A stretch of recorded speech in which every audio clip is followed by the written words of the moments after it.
From 1967 through 1977, the Oakland Raiders won 9 division titles, a Vince Lombardi trophy, and the reputation of being the most feared team in the NFL.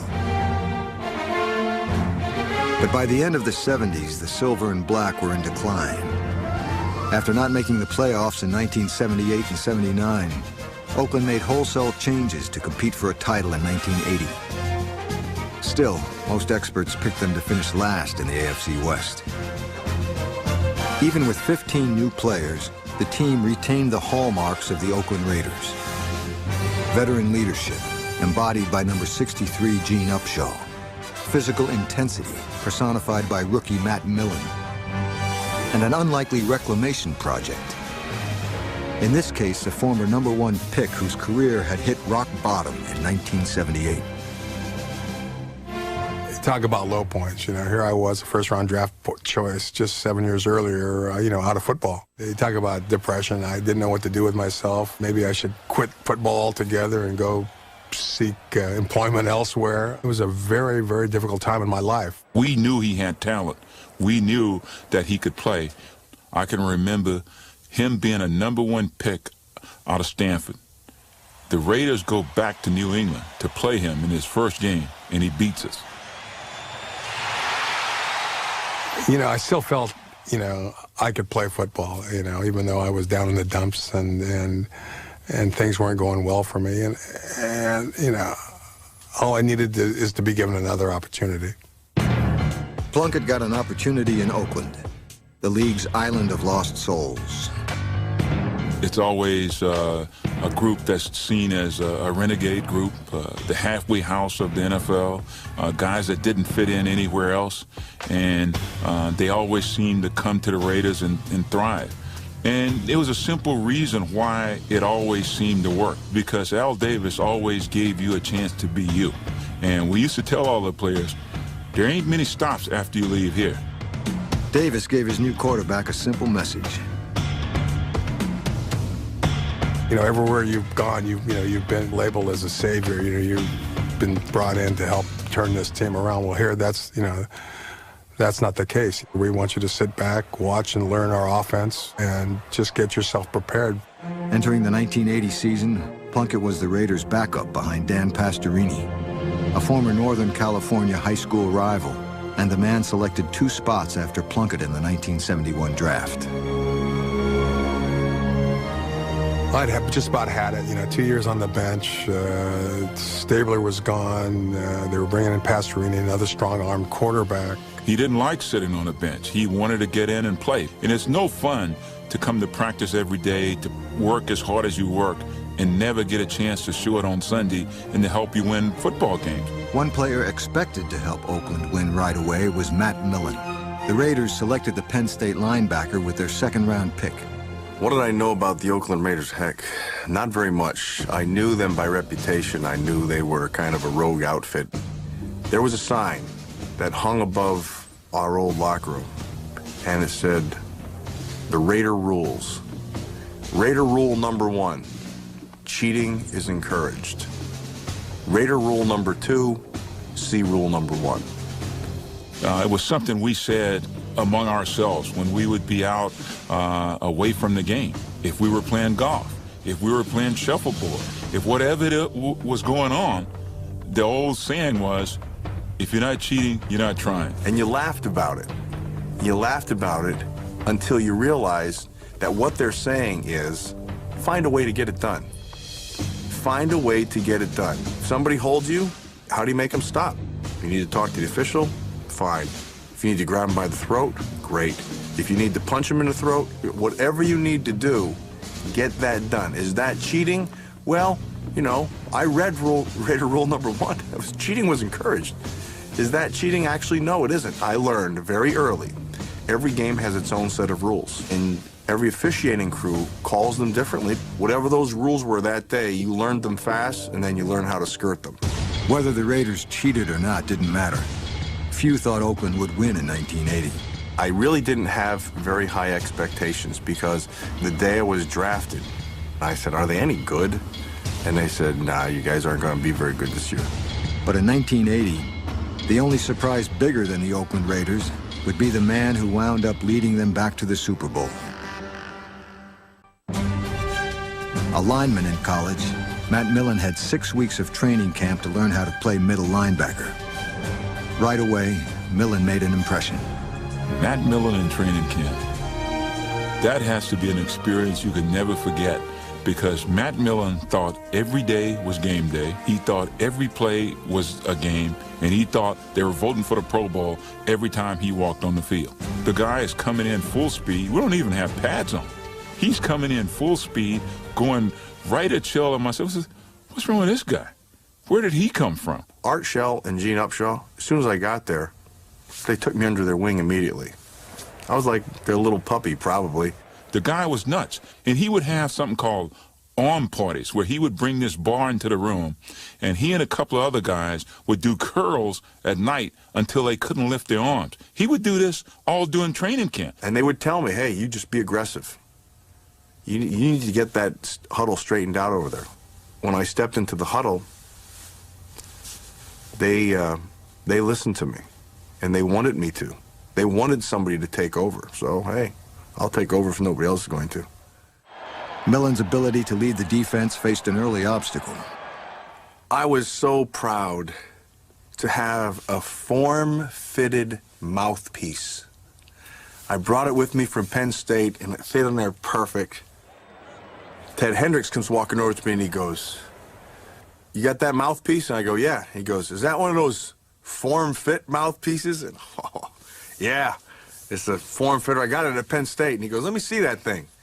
And I showed it to him, and he looked at it, and he went, and he threw it, and he threw it, and went flying. And I go, "What are you doing?" And he goes, "I can't understand a damn thing you're saying. Don't wear any mouthpiece. Just yell it out." I go, "Okay." It's the end of my form-fitted mouthpiece. Known as Kick 'em in the Head Ted, Hendricks was a typical Oakland Raider. There were always guys who did crazy things, but they just fit right in. I mean, they might be crazy somewhere else, but they were not crazy for us. So many people dislike the Raiders. Why do they dislike the Raiders? Because you guys are different. What makes you different? And how do you fit into this whole picture? Well, that's kind of a... When you say I epitomize the Raiders, and then you say the Raiders aren't very well liked, I guess you're trying to say is that the Raiders, as well as John Matuzak, have always been controversial. John Matuzak. I didn't know anything about John Matuzak other than he was supposed to be nuts. And he didn't disappoint. It's the closest thing to being a lion or a cheetah or a hawk that there is. It's the most beautiful but the most brutal game in the world. Were they a bunch of guys who liked to have fun? Absolutely. They had fun off the field and they had fun on the field. But the part that's always missing is they worked. That was a hard-working team. That was a group of guys who wanted to get better. Oakland's head coach was Tom Flores, whose low-key approach was a calming influence on the Raiders. Tom's laid back, he's a matter-of-fact kind of guy. He sits back, watches everything, doesn't raise his voice very often. I think what Tom brought to the table was just that confidence, that quiet approach to the game, and we wanted to play for him. When Tom Flores brought us out on the field, you wanted to win for Tom Flores. New Orleans during Super Bowl week is filled with distractions. For the Oakland Raiders, it was business as usual, even if business as usual for John Matusak meant breaking curfew. Did John show up late? Yeah, he showed up late. Was he out in the town? Yeah, he was out in the town. He was going to do that regardless. If it was a regular season game, that's what he was going to do. Now this is a Super Bowl game, and everything's a lot different when it comes to Super Bowl. A lot of things tighten up. You know what I'm talking about? Things tighten up. The gluteus maximus tightens up. You can't even get a blade of grass up there. Some people. Matusak was referring to Eagles coach Dick Vermeil. Vermeil publicly criticized Matusak's off-field behavior and put strict team rules in effect. They could not go to Bourbon Street. They couldn't go into the French Quarter. They couldn't do anything. We also heard that there were curfews, and we also heard there were mandatory meetings at night. There was a tremendous amount of pressure on the Raiders because the Eagles were known for how they could not go and do things and have fun. And we felt we had the burden of all the other teams to knock them off that perch, because if they had won, we all would have been doing that. You know, the first night, you know, as Tom, you know, gave us, you know, no curfew, I believe, and let us go out and get it out of our system. But quite a few of the guys that we had large systems, and it took a few days to get it out of their systems. The first night of curfew, there's no Matusak. He staggers on the bus as we're leaving to go to the press conference, and we asked Tuz, where have you been?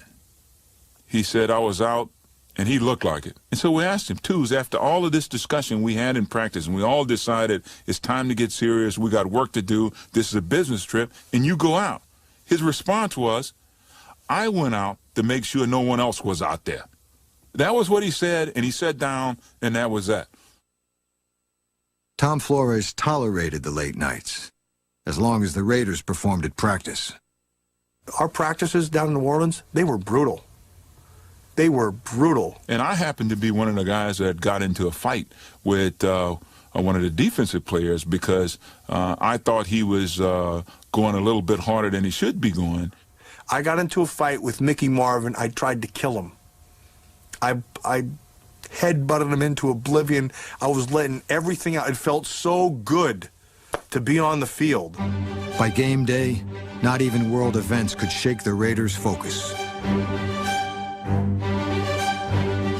We drove to the Superdome, and there was a big yellow ribbon around the Superdome. I'm like, what the heck is that on there for? They said, well, the hostages are free. I'm like, hostages? Oh, that's right.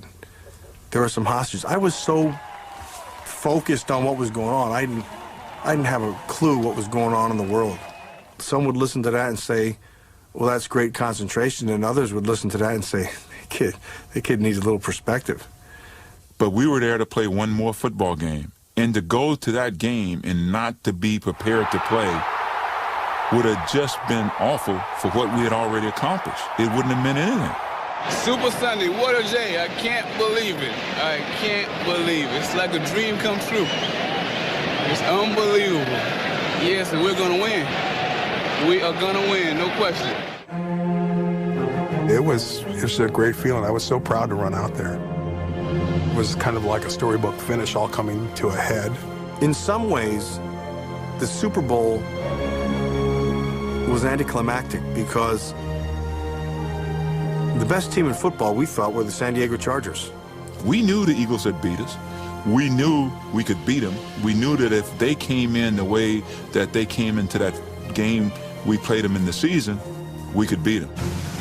You know, I was ready once I stepped on that field. I still had something to prove to myself and to whoever else. Plunkett on a straight drop back. Here comes the rush. Steps up.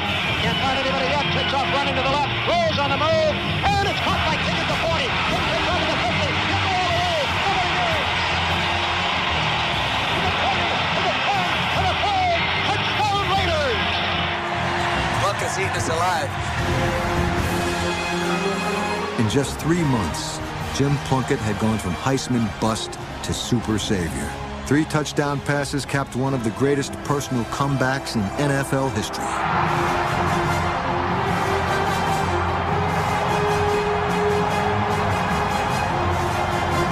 Jim Plunkett had a masterful game. Rod Martin had a game for the ages.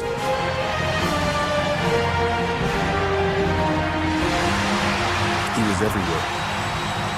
He was everywhere. He had 3 interceptions.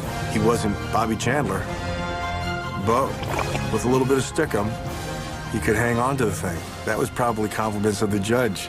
He played as good a Super Bowl as any defender has ever played. Did not get the MVP. Jim Plunkett got the MVP.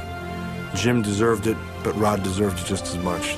I felt really, really good for Jim because he had paid his dues, just like everyone else. but it meant a lot to him to be the guy that led us through that Super Bowl. It's a great feeling. Finally accomplished something that everybody who ever gets in the NFL wants to do. The only suspense that remained was whether the tension between Rozelle and Davis would affect the presentation of the Vince Lombardi Trophy. Never will forget him telling us, we beat these guys, we go in that locker room, you be gentlemen, you show respect, and that's the way we will approach this. I think it's a great credit to you for putting this team together. You've earned it. Congratulations. Thanks very much, Commissioner. This was our finest hour. This was the finest hour in the history of the Oakland Raiders. To Tom Flores, the coaches, and the great athletes, you were magnificent out there today. You really were. I had a very surreal moment. We won the Super Bowl. We all flew out back to Oakland. They were going to have a parade. I wanted to get home. I sat in my mom's living room, and I turned the news on, and there were my teammates having a parade. And I sat there, and I thought, was I even there? Did you even play that game? Because it didn't seem real. Everything happened so fast, and you don't really appreciate it. I really think it should be mandatory for every team that wins the Super Bowl to take one day, and just the team, nobody else, just the team, the players and the coaches, and go back to their facility, get a bunch of food, sit down, and watch the film together as a group so you can just enjoy what you just did. And I think if you did that, it would be awesome. Because that's the one time you don't have to worry about the next game. You don't have to worry about, hey, you did it. You finally did it. That's everything we planned on doing, all the work that goes into it, all the sacrifice that goes into it, and just take one time to enjoy it. And I think that would be great.